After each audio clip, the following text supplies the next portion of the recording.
We got some final thoughts on Michigan State's game against Richmond. First of all, who is Richmond? We should probably try to get to know them before kickoff here. And then what did our friend Chase Glasser of Spartans Illustrated learn from week 1? What are we looking forward to in week 2? Whole lot of fun stuff. Let's go. You are Locked On Spartans, your daily podcast on the Michigan State Spartans, part of the Locked On Podcast Network, your team every day.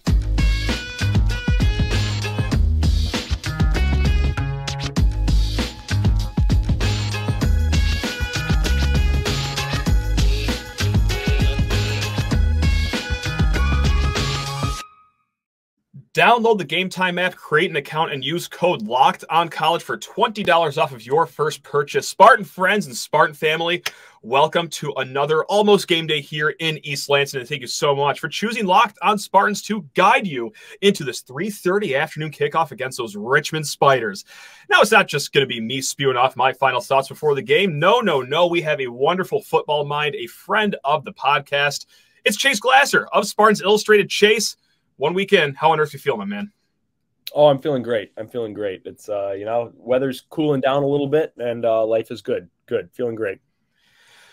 It can't cool down that fast, though. Like, I don't want to get to, like, chilly in the crockpot season just yet. I still like my summer. I'm as wimpy as they come when it gets to cold weather, so I just want to squeeze a little more sunshine out of this fall. But plenty of sunshine, hopefully, this Saturday. Chase, this whole week we've been talking about what we've learned from week 1 from our Spartans, everything like that, and then lo and behold, oh my goodness, there's actually another team coming to East Lansing this week. They go by the Richmond Spiders. They are an FCS team. Chase, I'm going to give a quick little rundown here of who these Spiders are.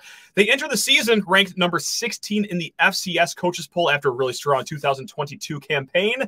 However, they are replacing their quarterback, their running back, their top 2 receivers, and, well, on top of all that, Chase, as you know, they lost to Morgan State 17-10 last week. That is Morgan State's first opening night win in 11 seasons. The Morgan State Bears got no votes in the FCS preseason poll. This is not a good Morgan State team.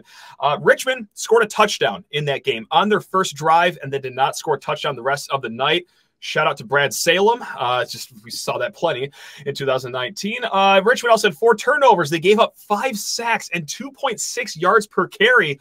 And for me, that's a little surprising because they returned 4 offensive linemen from last year, including left tackle Ryan Cole, who's an FCS All-American. Now on defense, yes, they did hold Morgan State to 17 points. One of those touchdowns were a touchdown on a short field. 2.5 yards per carry given up as well. Tristan Wheeler, back-to-back All-American. He's had a few 100-plus tackle seasons. They're returning 7 starters on their defense. Chase, I'm done blabbing about the Spiders. Anything stick out there? Anything you want to add? Or what are you expecting here from these Spiders of Richmond? Yeah, I mean, I think the biggest thing that I saw was just kind of, oh, my God, Simeon Barrow is going to eat this poor quarterback alive. Their offensive line is really bad. They do have some skill talent. But what I'd look for Michigan State, I don't think the outcome is at all in question. You want to look for opponent invariant things, right? Are people making assignments? The crispness of execution, false starts, pre-snap stuff, just general organization.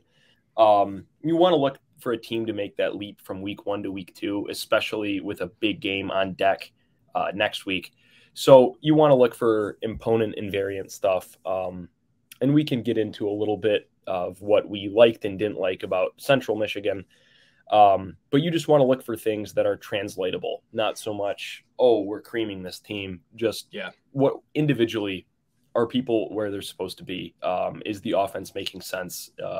Is there a general flow that you're looking for? Those are the things that I would look for. And I don't think the outcome is in question in any way whatsoever. So you're going out on a limb and saying that if 3rd and goal from the 18-yard line pops up again this week, you do want to see Michigan State get off the field with no stupid penalties? That's okay. I like that strategy there. There we go. Perfect. So I am peeking ahead to this Washington game. And now that I just said that out loud, this game is going to go to overtime now because that's just what we do here on the show. We jinx the living daylights out of things. But I am wondering that with Richmond having an offensive line that looked, despite 4 returning starters, looked pretty bad against Morgan State last week, and Michigan State's defensive front being strong. Is this a dress rehearsal of sorts for, just 4-man rushes to the quarterback every single time? Because I think we could be getting a healthy dosage of that against Washington because, man, you blitz the linebackers to try to get pressure on Michael Penix. He's just so good at finding that open gap in the field on the crossing routes, hitting the guy, and then, well, there's 35 yards of passing play. Like, I don't know, is that just off base to think that, like, hey, this could be a good dress rehearsal for a bunch of 4-man rushes to get ready for next week, or is that overblown? No, I mean, the single most productive thing that you can do as a defense to further your chances of success is to have a 4-man rush that gets to the quarterback, particularly an interior pass rush. I mean, I think Michigan State's got a very strong defensive front. I do like their tackles a little more than their ends.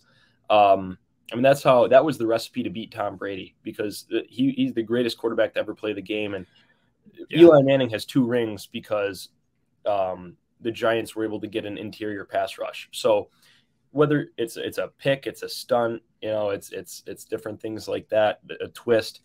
You just want to look for execution. Like I said, maybe look to see Michigan State run some of those concepts, a twist, a blitz, a pick, something like that. And Michigan State has run those in the past. That's very much in the arsenal.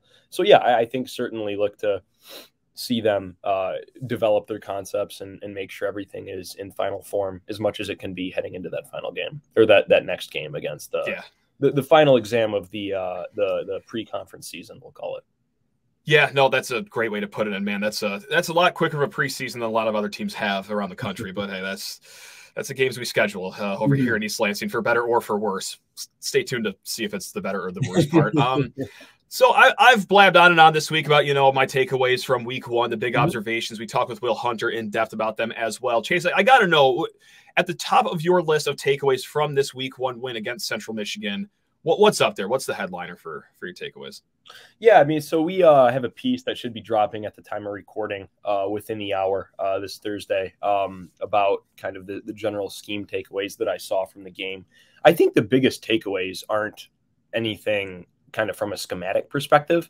I mean, defensively, it must be frankly admitted that Central Michigan did not have a downfield passing attack in any sense of the word. No. But I do think you're seeing a little proof of concept of what's been said, that, hey, this team is more athletic. There's more talent top to bottom. I think that, like we talked about in the last week, you can have a normative debate until the end of time about D'Antonio or Tucker and this or that and who did what. But there's more talent just by a straight composite perspective on this team than there has been in the past. I thought you saw some big questions get answered. First of all, Noah Kim, he's your starter. He's going to be the starter. I think that was borne out pretty clearly in the little cameo that Hauser got at the end.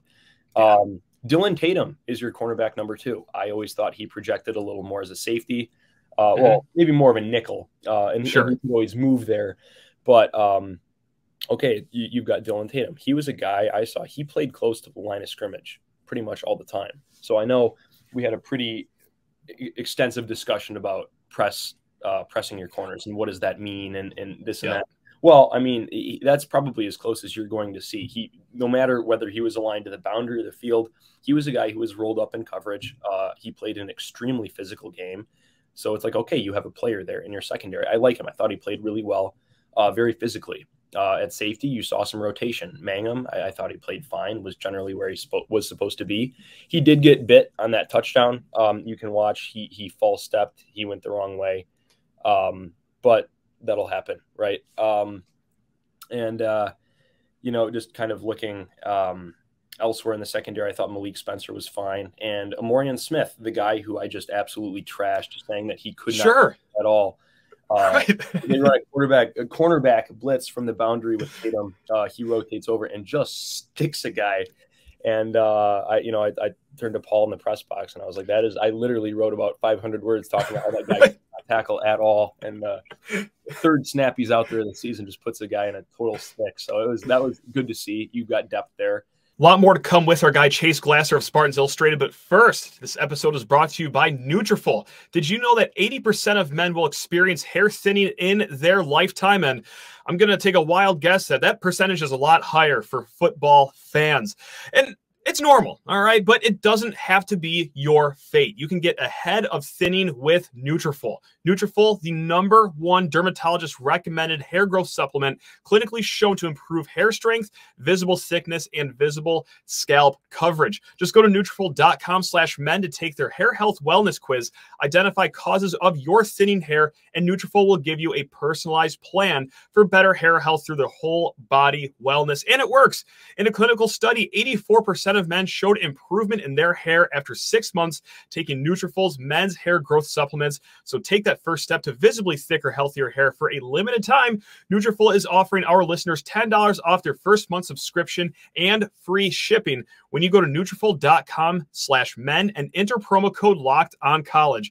Find out why over 4,000 healthcare professionals recommend Nutrafol for healthier hair. It's Nutrafol.com/men. Promo code LOCKEDONCollege. That's Nutrafol/men. Promo code LOCKEDONCollege. And also, if you're not rocking home field apparel at your tailgates at Spartan Stadium, the Man Cave, the sports bar, wherever you're watching, I'm sorry to say you're just not doing it right, because home field apparel is truly the best in the business. If you don't believe me, just go to homefieldapparel.com for yourself and check out all the selections they have for Michigan State. Their old vintage logos. I'm wearing the Michigan State basketball shirt right now. They got a Michigan State golf shirt they just dropped that is exquisite, if I must say so myself. But when that package comes to you, you're going to put that on, and it's going to feel like putting a cloud on your body. It is the most comfortable clothing in my closet. So what are you waiting for? Go to homefieldapparel.com, smash in promo code LOS23 for 15% off of your first order. Again, homefieldapparel.com, promo code LOS23 for 15% off of your first order. And then offensively, I mean, I know everybody watched Keon Coleman the other night, but I don't think there's a shortage of playmakers in the receiver room. I don't think Malik Carr will probably play a game that poor the rest of the season. He better not, kind of. I mean, that's not a threat. Like, what am I going to do? But, like, wow, that a little underwhelming. A little underwhelming. But, you've seen what he can do. He was fine. So I thought he is going to be fine. Had a very nice catch, very reminiscent of the catch he had against, I believe, Penn State. And the one that Daniel Barker had in the first game last year. So that was good to see him kind of break out of that. Yeah. I did think Kim struggled a bit in the intermediate passing game, and that can be a question of rhythm. It can be a question of just being on the same page with your receivers. I thought one time, I think Montori Foster, he turned the wrong way. He ran, what would it have been, a 3 cut instead of a 4 cut, where he cut to the outside and he was supposed to cut inside. That stuff can get ironed out. Kim throws a pretty deep ball. It's very pretty. I think Jay Johnson probably wanted to come out and work on rhythm passes and getting him kind of in a rhythm, easy completions, holes in the zone. But the first quarter was pretty gruesome doing that. So I think he kind of shelved that. Okay, we're going to run play action. And then we're going to take some shots. And when they did, it worked. And that was great. Another thing that they did, I thought that this might be the case coming out of the spring game, is they used their running backs in the receiving game quite a bit. So there was a shallow screen that they ran to Carter that got a first down. Berger, I think, caught 4 balls coming out of the backfield. Yeah. And that's just, you're putting a linebacker in conflict. You're making a guy who's probably not great at coverage stretch out into the hook curl or flat and try to cover. And you're taking free yards. And for a young receiver, I mean, that's great. That's or for a young quarterback to be able to just get an easy rhythm throw for your receivers, that's invaluable. I saw that they played all 3 tight ends. Hopper was in, Morris and Carr. Morris looked like a pretty solid blocker on one of the 4th downs that we'll get to probably after the ad read. He did have a missed assignment, but that's something that can get cleaned up. Just overall, I think it was after the first quarter, once things got settled in, I think a fairly encouraging debut, pretty much all around. Let's just get into it right now, because that's been on the top of a lot of Spartan fans' minds, the 4th and 1 situations. We all know the story. Backbreakers last year, left and right. Hey, what do you want to see against Central? We'll pick these up. And hey, how about an 0 for 2 performance there, Chase? I get it. Jaron Mangum, hey, he's the short yardage specialist, but as I've been saying all week, yes, that is true. He's really good at short yardage situations. He's built like a bulldozer. He can do it, but it shouldn't take this one running back and counting on his health to be able to pick these up against group of 5 teams. Fair or foul, I guess, is how we'll start that. I mean, that's So I mean, you want to be better on 4th down. You want to be better on short yardage, right? So first of all, yes, you need to be better executing that. The big thing that I saw that really not grinds my gears, but I thought was very interesting is people saying, I hate running from the gun. That's me. On 4th down. 100%. And I get it. But when Michigan State scored a touchdown from the 4-yard line, when Nathan Carter scored that touchdown at the end of the first half, that was from the gun. And it was into a whole mess of people, and it was well blocked, and he scored. I said in my piece, I think, when Michigan beat Ohio State at home a couple years ago, they ran inside zone 3 times inside the 5-yard line and scored 3 touchdowns on it. Penn State runs inside zone from the gun and short yardage all the time, including against Michigan State last year. I think Ohio State scored 2 touchdowns against Michigan State running from the gun with inside zone. So that's what am I talking about with this? I guess it's you have your run surface, you have your quarterback and an offset running back, and basically the entire offensive line just blocks one gap inside. So it's don't get beat across the face. We're just trying to carve out 2-3 yards. The running back is able to get momentum, read the hole, whatever area in the run surface is most effectively blocked. They can kind of burrow there and get the yards that they need. It's a perfectly acceptable play that can be run in short yardage all the time. I think Kenneth Walker scored 1, if not 2 touchdowns against Michigan running inside zone from the gun. The issue comes down to execution. I think when people say, I wish we were running something else. Okay, if you want to talk about a quarterback sneak, that's defensible. It's a pretty high, it's a highly effective play. It's hard to stop. I don't know if you necessarily want to debut that package against Central Michigan, because that is something teams do stop that. It is something that teams are able to stop. It's something that a lot of teams have a check to now. Now, if you want to talk about running from the gun, getting in an eye and just straight running, getting out of the gun, getting in a different formation, you can do that. That's fine. But a lot of times in that sense, you're asking somebody to gap block. That's not what Michigan State does. Michigan State is a zone blocking team. Unless you're an NFL team or a couple of very select college teams with extremely old and good offensive lines, there's basically 3 schools of running. You're running gap stuff, you're running inside zone, or you're running outside zone. Michigan State is primarily an inside zone team. They do run some stretch, but it's mostly inside zone. So it comes down to execution. So on the first failed 4th and 1, Spencer Brown gets absolutely whipped. I mean, he does not contact his guy. His guy gets all the way across his face, which is the cardinal sin of any offensive lineman in really any scheme, but particularly this one in inside zone. You cannot get beat across your face, and he just gets absolutely whipped. JD Duplain doesn't really block anybody and winds up on his belly in between 2 defensive players, and then that's compounded by your backup center getting beat to his inside, and you're just completely dead on arrival. But it really was Spencer Brown, your returning fairly highly touted tackle, gets whipped inside, and that guy winds up in the thigh boards of Nathan Carter. I mean, right there, it's dead. On the second one, Duplain gets absolutely eaten up across his face.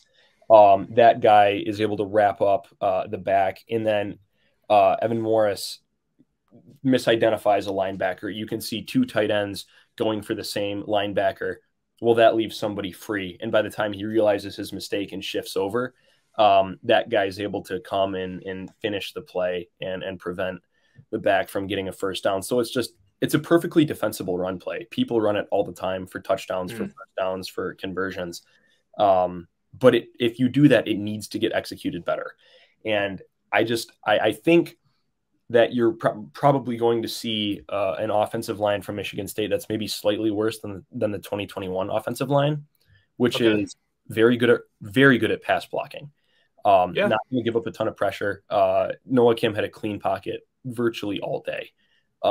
It was fine. So that's good. That's 50% of offensive line play is pass blocking. I do think they're going to struggle in run blocking. I think with a lot of these guys, they're not great run blockers. So do you have a guy that can erase some of those sins in run blocking? Well, I think Jalen Berger played well. He scored a touchdown on wineback. That was something that you have a designed cutback within his own scheme. That's something that got run for Walker all the time. It's a great play when you run it right. It was deployed at the perfect time, and he scored easily. That was fantastic. I saw Michigan State run some counter. They ran some pin and pull. So that's different ways to get more people from the backside into the play side of the run surface. That's really good. I thought Nathan Carter looked like a player. He was a guy with some really good burst, jittery, somebody who can erase some of those mistakes. You're going to need that because I don't think that this offensive line is just going to become an elite run blocking outfit. You can get better. You can improve your communication. Having your starting center who's been in the program for a really long time will help with that. Absolutely.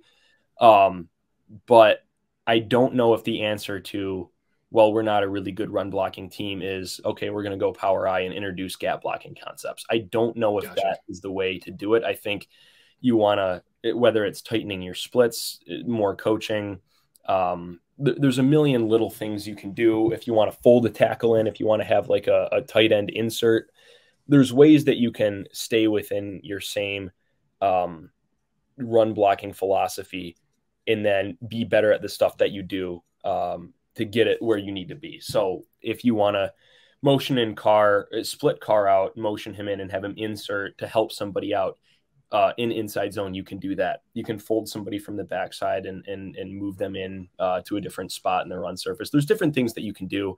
I'm sure that that'll be done. But I understand the frustration with the short yardage stuff, and I'm sure that the team is aware of it. So more to come with our guy Chase Glasser and then 5 best bets to end the show. But first, this episode of Locked on Spartans is brought to you by Gametime.co. Last week, walking into Spartan Stadium across Muntfield, I'm on my phone looking for 4 tickets for Spartans versus Chippewas, and lo and behold, what does Gametime have for me? An amazing deal for 20th row seats in the end zone below face value. How often are you seeing that on the secondary market? And well, you're certainly not going to see it on the actual MSU ticket website itself. Gametime hooks it up. They have the best last-minute deals. They have their flash deals throughout the week. Go hop on the Gametime app, and you are going to be pleased with checking it out. And it is so easy to buy these tickets. You're not mashing in a bunch of information and, oh, it takes forever to get to your phone. It takes 2 buttons, just 2 taps, and you are set. The tickets are delivered straight to your phone, so you're not fumbling around your email as you're getting into the gate. It's just so simple with Gametime, the entire experience. So what are you waiting for? Download the Gametime app, create an account, and use code LOCKEDONCOLLEGE, all one word, for $20 off of your first purchase. Terms apply. Again, create an account and redeem code LOCKEDONCOLLEGE for $20 off. Download Gametime today. Last-minute tickets, lowest prices, guaranteed. So what you're suggesting is that they're so good at pass blocking. Hey, 4th and 1, let's go to the gun, but we're going to air this out. We're going 4 wide. We are going to find someone open down the field. Oh, man, don't tell him I said that. Don't tell him I said that. But, people would love Jay Johnson for that. Yeah, if they try like a 30-yard pass downfield and doesn't complete. Oh, Spartan Stadium, not booing at all for that one this Saturday if that happens. Yeah, well, I think it's one of those things where it's outcome dependent, right? The 4th and 5, 30-yard go route to Jaden Reed that beat Dax Hill against Michigan. That was great. That was fun. Right? That was fun. I like that, yeah.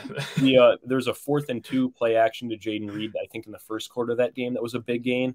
That was great when it worked, right? And then when it doesn't work, it's awesome. I always said that about Pete Carroll in the Super Bowl, where if that pass gets completed, he's a genius. They would never expect you to pass there. That's brilliant, but because it doesn't work, and that's where I think just talking about the fact that running inside zone from the gun is a defensible move on 4th and short. That has to be something that is frankly understood by the listeners as an outcome independent fact. It can't only be a good play when it works, because it does work. It can work. And you've seen it work with this team. You saw it work in a condensed spot of the field where Western Michigan's selling out for the run to score a touchdown at the end of the first half there. So execution's got to get cleaned up. I do think there's areas in the defense where there's a schematic deficiency. I do, or in the offense and the defense where there is a schematic deficiency. I just don't think that this is one of them. Okay. Fair enough. Well, before we get you out the door and enjoying your upcoming weekend here, Chase, hey, Pro Football Focus, they named Jacoby Windman the #1 linebacker, not just on the team there. No. In the whole Big Ten Conference. Obviously, big year for him coming up. Made that kind of position change. This is where he ended the year last year, but he also played this at UNLV, yada, yada, yada.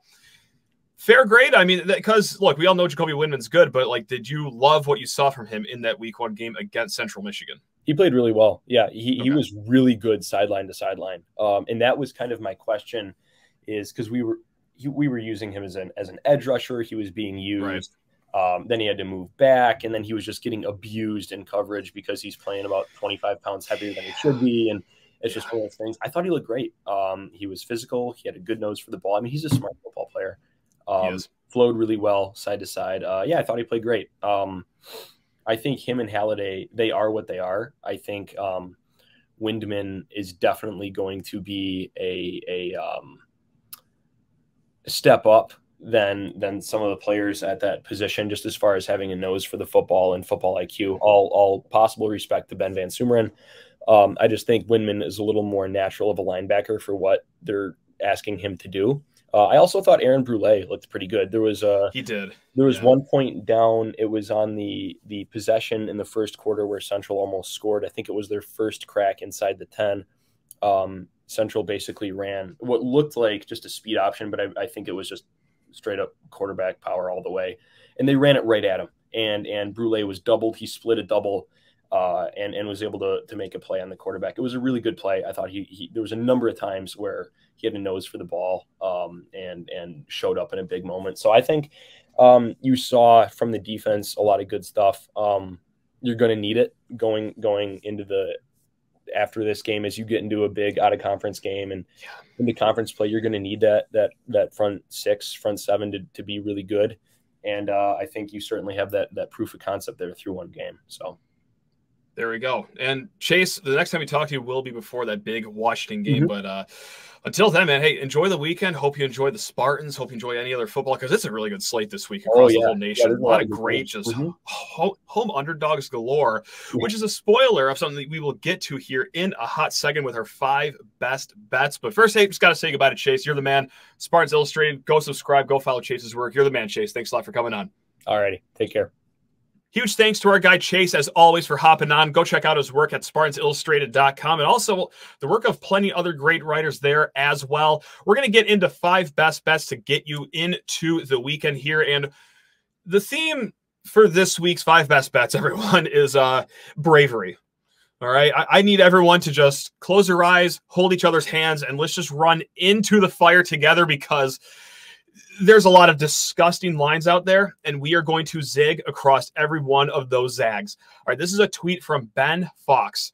All right, this is going to sound crazy, guys, but just bear with me here. This is maybe possibly going to work. I don't know. We'll find out on Sunday morning. He writes a few early lopsided Week 2 college football actions. All right, 93% of the action is on Colorado -2.5 against Nebraska. If you watched Colorado last week and Nebraska last week, that spread should be 28 points. This is where the bravery part comes in. Those buildings in Vegas are not built the way they are because they're just giving everyone money all the time. FanDuel isn't giving us wonderful, wonderful opportunities to do these ad reads because, well, they're losing so much money to the public. We are going to, I can't believe I'm going to say this out loud. We're going to take the road team, Nebraska, +2.5. And I know it's disgusting, but here's how I kind of rationalize it. Nebraska's defense last week against Minnesota didn't look terrible. I'm not saying that they're, the vintage 2013 Michigan State by any means, but they did not look terrible. And Colorado could not run the ball last week. On the converse, or on the reverse side of that, Colorado gave up 7.1 yards per carry. It was a great win for Colorado against TCU. Fantastic work. But I'm going to go with Nebraska plus 2.5 here. All right, the theme for the next 4 picks is going to be bravery mixed in with a little bit of home underdogs. 95% of the bets are on Oregon at -6.5 as they travel to Lubbock to face Texas Tech. We are, of course, going to take Texas Tech, even though they lost at Wyoming last week. One of my bolder predictions is still thinking that Texas Tech finishes season in the top 25. And I also like this out of Oregon quarterback Bo Nix at home. Last year, he was fantastic. 17 touchdowns, 1 interception. On the road last year, 10 touchdowns, 5 interceptions. And if you look at their schedule last year, it's not like they were playing any world beaters on the road. Home Bo Nix, road Bo Nix, 2 very different quarterbacks. Wreck-'em Tech. All right, 93% of the action is on Notre Dame -7.5 at NC State. This could be a look-ahead spot for Notre Dame as they play the Buckeyes the following weekend. So I'm going to go with NC State plus 7.5. 89% of the action is on Auburn, -6.5 at Cal. You already know where I'm going to go with this. We are going to take Cal. We're going to pick against the Fighting Peyton Thorns and the team that's going to do a double time zone jump. And speaking of double time zone jump, we got one more home underdog, Washington State plus 6.5 against Wisconsin. Big Ten teams, why on earth you keep scheduling these games out west? I have no idea, but we are going to go with the Cougars. So, just for a little recap, again, yeah, believe me, I know what you're thinking. These all sound Looney Tunes, but if we make our way out of here alive, we're going to feel really smart about ourselves. Nebraska plus 2.5, Texas Tech plus 6.5, NC State plus 7.5, Cal plus 6.5, Washington State plus 6.5 on FanDuel.